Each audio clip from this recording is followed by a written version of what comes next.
अस्सलाम वालेकुम प्यारे बच्चों। आज हमारा टॉपिक जो है वो है कॉन्स्टिट्यूशनल डिज़ाइन। इसका पहले एक पार्ट हमने पढ़ाया, आज हमें उसी का पार्ट 2 है। पिछले बार हमने देखा कॉन्स्टिट्यूशन क्या होता है, आज देखते हैं नीड ऑफ कॉन्स्टिट्यूशन।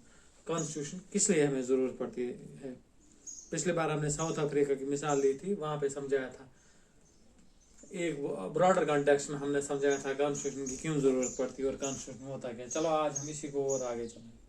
पिछले बार हमने साउथ अफ्रीका की एग्जांपल दी थी, वहाँ पे जो हमने बोला था, वहाँ पे सोसाइटी जो था वो अपार्थाइड वहाँ पे था, हाँ? और सोसाइटी को जो है स्किन कलर के बेस पे डिवाइड किया गया था और वही किसी बंदे का स्टेटस डिटरमाइन और डिसाइड करता था। लेकिन उसके खिलाफ वो साउथ अफ्रीकन नेशनल कांग्रेस जो थी उसने उसके खिलाफ आवाज़ बुलंद कर दी थी। और उससे पहले कि वहाँ जब कॉन्स्टिट्यूशन बना उससे पहले वहाँ पे ब्रॉडली 2 कैटेगरीज थी, एक तो वाइट थे और कलर्ड और ब्लैक, वो एक ही कैटेगरी बनाते थे, दोनों ऑपरेसर थे। और उनका ऑपरेसर कौन था? ऑपरेसर था वही वाइट जो उनको ऑपरेस करते थे। यानी ऑपरेसर थे कौन? वाइट कलर, और ये कौन थे? डार्क कलर और कलर्ड, जो मतलब जो इंडियन थे। तो इनके साथ बहुत सारी एट्रोसिटीज होती थी। जब गवर्नमेंट को लगा कि भाई अब इनको मतलब कंट्रोल में रखना पॉसिबल नहीं है, अब ये पॉसिबल नहीं है कि हम इनको मतलब दबा के रखें, ऑप्रेस करके रखें, तो उनको दे फेल्ट नीड दैट हमें कुछ इनको राइट्स देने चाहिए।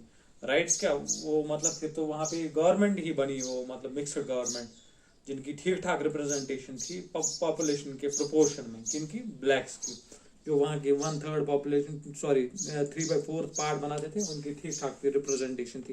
पहले तो उनको हक वोट का राइट नहीं था, तो कंटेस्ट करने की तो कोई बात ही नहीं है। ये कब है? अर्ली 90s की बात, जब मतलब government felt need that can not express them any more. तो फिर क्या वहाँ पे हुआ? वहाँ पे वो जो सारे लोग थे वो अब इक्वल के तो रहना चाहते थे, और ये मतलब होना ही था कि सबको बराबर हक मिलते, है ना। लेकिन वहाँ पे एक प्रॉब्लम थी, वो इजीली ट्रस्ट करना ये आसान बात नहीं थी, है ना। क्योंकि ब्लैक्स ने उनको बहुत सारा मतलब एट्रोसिटीज इन पे इन्फ्लिक्ट की थी। किन पे? वाइट्स ने ब्लैक्स पे और कलर्ड पे की थी। और एक दूसरे पे ट्रस्ट करना क्यों जरूरी नहीं था, ये मतलब ये पॉसिबल नहीं था, क्योंकि इनकी एस्पिरेशन, इनकी नीड्स, इनकी डिजायर्स वो डिफरेंट थी। जैसे ब्लैक्स जो थे वो बोलते थे हमें डेमोक्रेटिक प्रिंसिपल पे गवर्न करना है अब मुल्क को, और जहाँ पे हमारी ये रिप्रेजेंटेशन हो वो हो हमारी पॉपुलेशन के प्रोपोर्शन में, यानी जितनी पॉपुलेशन है उसके लिहाज से हमारे रिप्रेजेंटेटिव्स भी हों जो गवर्नमेंट को चलाएं। और वहाँ पे वो मतलब एडल्ट फ्रेंचाइज हो, सबको मतलब वो वोट डालने का हक हो। लेकिन ब्लैक्स को क्या, व्हाइट्स को क्या प्रॉब्लम है? व्हाइट्स को वहाँ पे उससे पहले बहुत सारे प्रिविलेज थे, वो आपने देखा, वो सेग्रीगेशन जो था वो तो उनकी प्रिविलेज ही थी। प्रिविलेज का मतलब होता है स्पेशल राइट्स, एक्स्ट्रा राइट्स। और उनकी चूंकि वो रूलिंग क्लास थे, उन्होंने एक्सप्लॉइट किया था वहाँ पे। याद रखना, जो एक्सप्लॉइट किसी को करता है, जो एक्सप्लॉइट करता है ना, वो रोज बरोज अमीर होते जाते हैं। तो वो कहाँ पे, वहाँ पे जो अमीर लोग थे, वो प्रॉपर्टी वाले लोग जो थे वाइट थे, उनको इसकी अप्रहेंशन थी शायद ये चीजें हमारी प्रिविलेज और हमारी प्रॉपर्टी हमसे छीनी जाएगी, तो उनका इसका अप्रहेंशन था। तो दोनों में आप कंसेंसस हो गई। क्या उन्होंने बोला, आप वाइट्स ने बोला आपका मेजॉरिटी रूल होगा, यहाँ पे जो मेजॉरिटी होगी जिनकी वही सरकार चलाएंगे। ये जरूरी नहीं है वाइट्स हो या और कोई हो। और उन्होंने भी, ये अंग्रेजों ने भी एक्सेप्ट किया कि 1% 1 वोट होगा और एडल्ट फ्रेंचाइज होगा। यानी अब इन दो में एक कंसेंसस होगी। इन्होंने इनके डिमांड्स पे अब मतलब वो रजामंद हो गए, वो इनकी डिमांड्स पे रजामंद हो गए। अब भरोसा है, अब इजीली ट्रस्ट ये नहीं करना था इजी।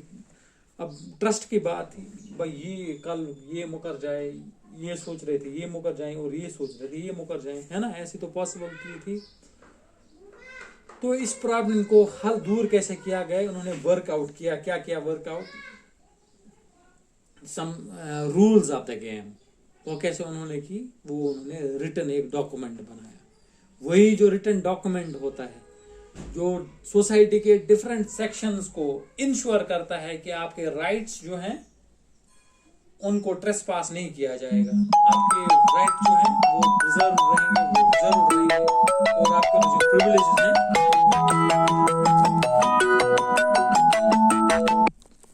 आपके प्रिविलेज जो है वो आपसे छीने नहीं जा सकते हैं।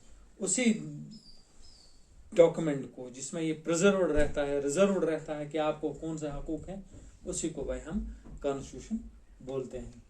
ठीक है, दस हम बोल सकते हैं thus constitution of a country is a set of written rules. ये तो रिटन रूल्स है, गेम के जो रूल्स हैं उनके सारे रिटन होते हैं, एंड वो सारे एक्सेप्ट करते हैं, मुल्क के सारे लोग टुगेदरली उस सबको एक्सेप्ट करते हैं, तस्लीम करते हैं। और ये जो है ना कॉन्स्टिट्यूशन, ये सुप्रीम लॉ होता है जो डिटरमाइन करता है सिटीजन्स के आपस में दरमियान में कैसे रिलेशन है ना। जैसे कोई मिसाल के तौर पर अगर हम अपने मुल्क की बात लें तो कितनी डाइवर्सिटी है यहाँ पे, तो इन सबको यूनिफाई करना, इन सबको अकोमोडेट करना विदाउट एसिमिलेशन ये पॉसिबल चीज नहीं है जब तक ना ये लिखा गया होगा किसकी क्या राइट्स हैं और किसकी क्या ड्यूटीज हैं। ये सब किसमें जब कॉन्स्टिट्यूशन में लिखा जाता है, मतलब किसकी क्या राइट्स हैं, तो उससे जो है रिलेशनशिप अमंग सिटीजन्स वो पहले डिफाइन करके होता है, और सिटीजन्स और गवर्नमेंट की आपस में क्या रिलेशन रहेगी वो भी डिफाइन रहती है, ताकि कल को लोग मतलब वो मतलब ट्रेटर्स ना बने, ऐसे गवर्नमेंट आर्बिट्रेरी लॉज अपने हाथ में ना लें। ये सब को प्रोटेक्ट करने के लिए यही एक रिटन डॉक्यूमेंट है जिसका नाम है कॉन्स्टिट्यूशन। अब आपको ऑलमोस्ट समझ आया ही होगा कॉन्स्टिट्यूशन हमें किस लिए चाहिए होता है। अब ब्रॉड फंक्शंस ऑफ जो कॉन्स्टिट्यूशन है, सबसे पहले है it generates a degree of trust and coordination that is necessary for different kind of people to live together. वही हम इधर साउथ अफ्रीका की बात करें, अगर उसको अच्छा उसको छोड़ दो, अब अपने मुल्क की बात करें। इंडिया में जो देखो कितने लिहाज से डाइवर्सिटी है, रिलीजियस डाइवर्सिटी है, कितने सारे रिलीजन्स हैं, लिंग्विस्टिक डाइवर्सिटी है, 21 से ज्यादा हैं जो मतलब नेशनल लैंग्वेज हैं, ये सॉरी क्या बोलते हैं इसको, शेड्यूल्ड लैंग्वेज हैं। फिर देखो बाकी वो डायलेक्ट्स वायलेक्ट्स कितने, इन सबको यूनिफाई करना, इन सबको मतलब सीमेंट करना, इन सबको एडिशन कौन करता है इनका, ये तो कॉन्स्टिट्यूशन ही है। कॉन्स्टिट्यूशन मतलब इंश्योर करता है भाई आपकी जो है आइडेंटिटी जो है वो कभी हम डाइल्यूट होने नहीं देंगे, आप विदाउट एसिमिलेशन आप एक कलेक्टिव नेशन बना सकते हैं, है ना। वो सब कौन इंश्योर करता है, ये सिर्फ लिंग्विस्टिक के लिहाज से नहीं है, मजहब के लिहाज से लो, ट्राइब्स के लिहाज से लो, टोपोग्राफी के लिहाज से लो, कल्चर के लिहाज से लो, क्लाइमेट के लिहाज से लो, हर कितनी डाइवर्सिटी है इंडिया में। एक सब कॉन्टिनेंट है इंडिया, फिर भी यूनाइटेड है। कैसे यूनाइटेड? एक कॉन्स्टिट्यूशन की वजह से। अगर हम उसकी इज्जत करें, अगर हम उसको मतलब सब लोग उस पर उसका यकीन हो, और तो वो लोगों को यूनाइटेड रखेगा। दूसरा है it specifies how the government will be constitution, who will have the power to take which decision. हाँ, ये देखो, ये गवर्नमेंट को दादागिरी और गुंडागर्दी से बचा देता है। कल को गवर्नमेंट सारे आर्बिट्रेरी लॉज बना ले,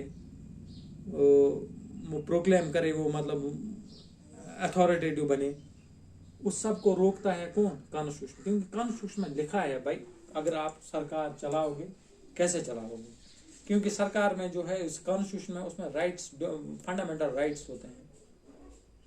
फंडामेंटल राइट्स ऐसे राइट्स होते हैं जिनको आराम से मतलब स्टेट या गवर्नमेंट जो है वो उनको हमसे डिवाइड नहीं कर सकती है।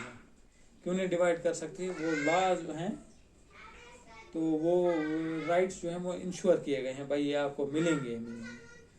तो गवर्नमेंट की दादागिरी से उस तरह बचाता है। और ये भी उसमें लिखा होता है कि गवर्नमेंट जब कॉन्स्टिट्यूट होगी तो कैसे होगी, ये नहीं कि कल को ये अथॉरिटेरियन बने या ऑटोक्रेटिक बने। उस सब चीज को रोकने के लिए ये कॉन्स्टिट्यूशन में लिखा गया होता है, और किसके पास कितने पावर्स हैं, है ना। जैसे फिर इसी बेस पे ये वो रिट्स पिट्स सारी जो है वो, चूंकि अगर कोई ट्रेसपास करे अपनी अथॉरिटी को तो वो जस्टिफाइबल होता है कहाँ पे? कोर्ट में।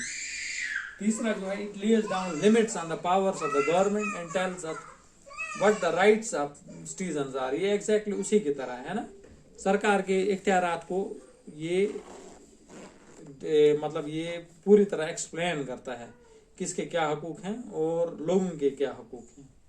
इसके बुनियाद भी हैं, जैसे सरकार के हैं 3 organ, executive organ, legislative organ और जुडिशियल ऑर्गन। ये एक दूसरे के साथ इंटरमिंगल नहीं होने हो सकते हैं, कोलैप्स नहीं, ये मतलब ओवरलैप नहीं हो सकते। वो किस लिए, वो इसलिए है कि ताकि लोगों की ये मतलब लॉ जो है उनकी बाज़ाब्ता प्रोटेक्शन हो जाए। एक अगर ट्रेस पास करे दूसरा उस पर आवाज उठाएगा, है ना। जैसे कोई लेजिस्लेशन गलत हो जाएगी, कोर्ट उसको जुडिशियल रिव्यू के लिए मतलब वो कर सकती है। या जुडिशियल एक्टिविज्म आपने सुना होगा, ऐसे अगर जुडिशरी कभी ज्यादा कुछ करे उसको मतलब अपील कर सकते हैं उसको लेजिस्लेशन के थ्रू, है ना। ऐसे फिर जो लॉज बने उनको इम्प्लीमेंट करने के लिए एग्जीक्यूटिव ऑर्गन होता है। ये तीनों अगर एक के पास हों तो फिर मुल्क में जो है वो लॉ जो है अथॉरिटेरियन उसकी वो प्रोपेंसिटी होगी वो टुवर्ड्स अथॉरिटेरियन गवर्नमेंट। तो उस सब को कौन प्रिवेंट करे, ये कॉन्स्टिट्यूशन करता है प्रिवेंट। ऐसे fourth, it express the aspiration of people about creating a good society. अगर हम अपने मुल्क के कॉन्स्टिट्यूशन की DPSP की directive principle of state policy की बात करें, उसमें सारा कुछ लिखा है जो मुल्क की एस्पिरेशंस हैं कि हमारा मुल्क कैसा होना चाहिए। वो उसमें कुछ ऐसे प्रोविजंस हैं जो मतलब तब जब कॉन्स्टिट्यूशन बना था तब पॉसिबल नहीं था उनको उन एस्पिरेशंस को फुलफिल करना, वो एस्पिरेशंस थी। तो लेकिन ये एक रोड मैप बनाया गया कि जब आगे आगे हमारा मुल्क कैसा होना चाहिए। With this we complete today's topic. इंशाल्लाह नेक्स्ट क्लास में हम इससे आगे देखेंगे। खुदा हाफिज़।